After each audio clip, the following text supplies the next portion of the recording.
everyone, I'm McKenna and I am a St. Olaf and Project Friendship mentor alumni. So when I did Project Friendship, a few years ago, we did a few science experiments on this science experiment Project Friendship day that we held. It was a really great time, and I was really hoping to come back this year to do that, and hopefully I will be able to do that next year. But with everything that's been happening, I thought it might be fun to make a video of science experiments that mentors and mentees can do together.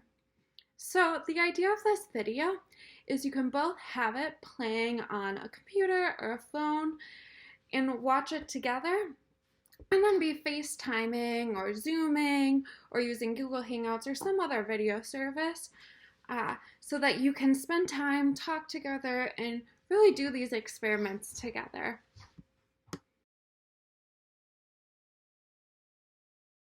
Hi everyone, so today we're going to be doing an experiment to make a lava lamp.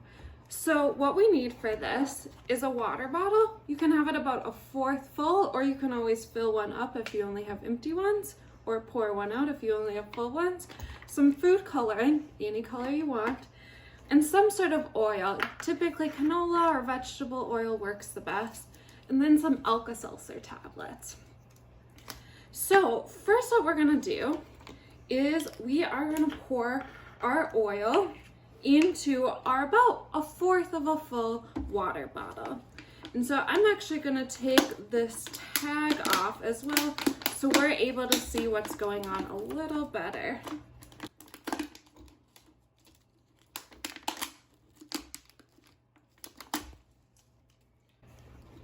So I'm gonna pour this in. And we want it to be about half to 3/4 full.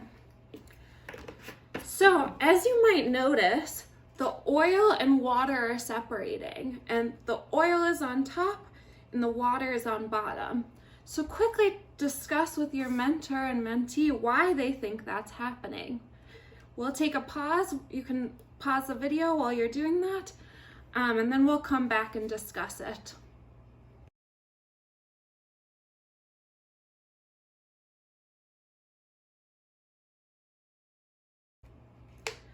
So the oil and water are separating because they're very different. Oil likes oil and it doesn't like water, and so it's going to separate. That's sort of like how salad dressing separates. You know how sometimes you have to shake the salad dressing up before you put it on your salad? That's because salad dressing has water and oil likely.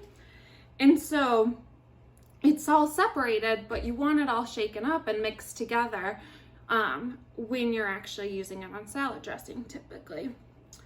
So for now, we're gonna put this aside and let it completely separate. So as you might see here, there's some bubbles of both in each other, and it's not this clear line. So we're gonna set it aside for a little bit, and then we'll finish the rest of the experiment. So now that our oil and water have completely separated, we can do our next few steps.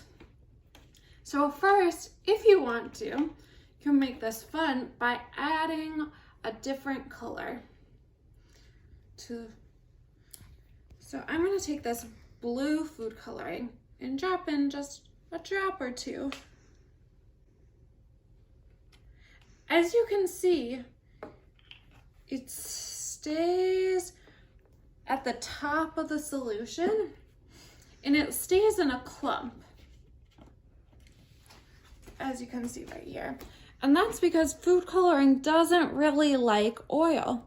If we give it a slight shake though, we can get one of our bubbles, it looks like, to add to the bottom layer. And we can start seeing our water layer become blue.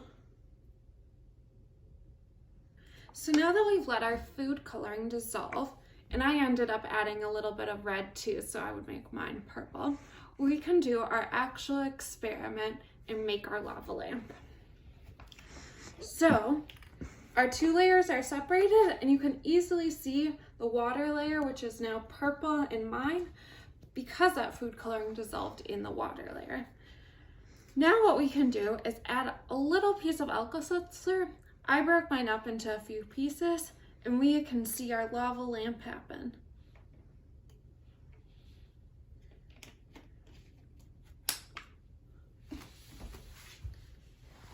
So as we can see, what's happening is our Alka-Seltzer, which you might be able to see is at the bottom, and that is reacting with the water, and it's making carbon dioxide that's gaseous and wants to move to the top, and because it's less dense than the water or the oil. And so some water and food coloring gets brought up with that, and we see our bubbles being formed. Now what's super fun about this is your lava lamp can last forever, almost. Just get, when this is done, just get another piece of your Alka-Seltzer and put it right in. You can even change the properties of your lamp by adding more Alka-Seltzer or less for quicker or slower bubbling.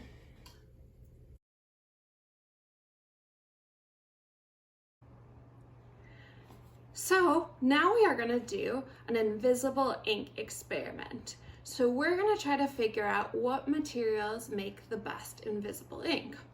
So we're going to need baking soda, lemon juice, which I've already squeezed into one of these cups here, another cup for your baking soda mixture, some water, and Q-tips, and a piece of paper to write your secret message on. I also have a towel here to protect what's below. So when I use my iron to show my invisible ink, it's not ruining the table. So first what we're gonna do is we're gonna try to predict which is gonna make better invisible ink. Lemon juice, baking soda, or maybe even a mixture of both.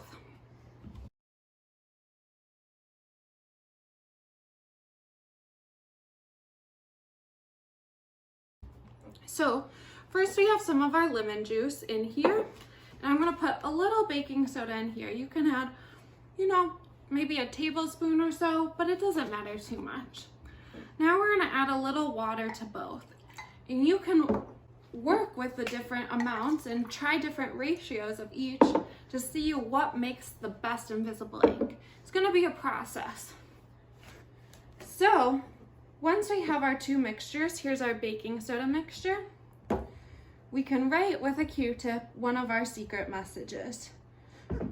So I'm gonna write hi.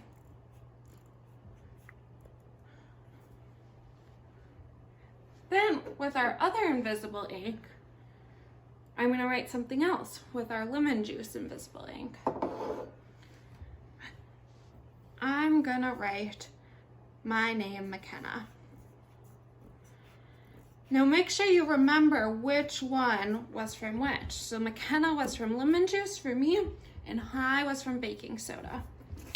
Now we're gonna let this dry, because right now you can sort of read our secret message, but as soon as it's dried, we shouldn't be able to read it. Okay, so now our secret note is dry, and as you can see, there's nothing written. So now we're gonna see which one worked better. Our baking soda invisible ink, where I wrote hi, or our lemon invisible ink. So we're gonna take a hot iron and be really careful with this and make sure you have some sort of padding under it. And we'll start heating it slowly. And we'll see in a little bit of time, we'll have our invisible ink revealed.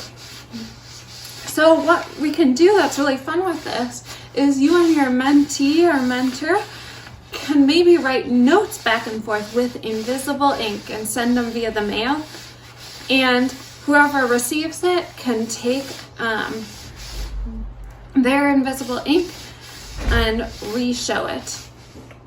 So after a few minutes of ironing, we can see that we can see easily our baking soda, invisible ink. It says hi, but our lemon juice, invisible ink, that said McKenna is very, very hard to see.